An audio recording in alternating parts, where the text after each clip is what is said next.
భారత్ మాతా की जय, భారత్ మాతా की जय, భారత్ మాతా की जय, జై శ్రీరామ్, జై శ్రీరామ్, జై శ్రీరామ్, జై శ్రీరామ్. మనమందరం హిందువులం. మనిషి ఆచరించవలసిన బాధ్యత మరియు లోకంలో తన ధర్మాన్ని కాపాడు. శక్తిని పూజిస్తే విజయం ఖాయం. శ్రీకృష్ణుడు వారు చెప్పారు, ధర్మాన్ని రక్షించే వారినే ధర్మం రక్షిస్తుంది. శ్రీరాముడు. అందుకే మనల్ని రక్షించుకోవడం మన కర్తవ్యం. పాశ్చాత్య సంస్కృతి నుండి హిందూ ధర్మాన్ని నిలబెట్టగల పార్టీకే ఓటు వేయండి. తమిళనాడులోని కాంచీపురంలో ఉచిత బస కోసం ధర్మసత్రాన్ని సందర్శించండి. మనమందరం హిందువులం కాబట్టి ఏ వస్తువు కొన్నా ఏది కొన్నా సరే మన హిందువుల దగ్గరే కొనాలి.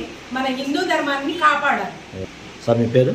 నా పేరు శశిధర్ రాజ్ కుమార్. మేము ఏలూరు నుంచి వచ్చాము, ఆంధ్రప్రదేశ్లో. ఇక్కడికి కాంచీపురంలో ఉచిత బస ఉంటే ఫస్ట్ మేము నమ్మలేకపోయాము.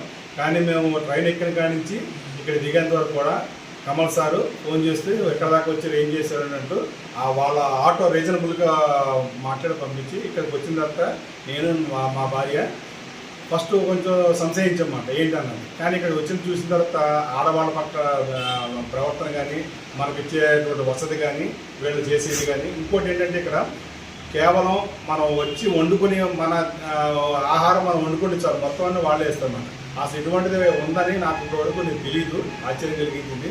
ఇలా హిందూ ధర్మశాలని నిర్వహిస్తున్న కమల్ సార్కి హృదయపూర్వక ధన్యవాదాలు. ఆయన ఇలాగే చేయాలని చెప్పేసి హిందువులందరూ కూడా దీనికి సాయం చేయాలని కోరుకుంటున్నాం. మీరు వచ్చి 3 days అయింది. వచ్చిన రోజు నుంచి మొత్తం 3 రోజులు ఉన్నారు. సేఫ్టీ పర్పస్ ఎలా ఉంది, మనకి రక్షణ పరంగా ఎలా ఉంది? ఇక్కడ చాలా బాగుంది.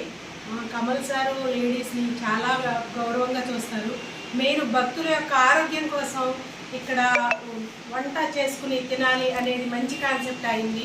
మన ఆరోగ్యం కాపాడటం, ఇంటికి వెళ్ళే వరకు ఆరోగ్యంగా ఉండాలి, హిందూ ధర్మాన్ని కాపాడాలి, హిందువులందరూ సేఫ్టీగా ఉండాలనేది సార్ యొక్క ఉద్దేశంతో మంచి ప్రశ్న పెట్టి చక్కగా నడిపిస్తున్నారు. జై శ్రీరామ్. భారత్ మాతా జై. భారత్ మాతా की जय, భారత్ మాతా की जय, భారత్ మాతా की जय.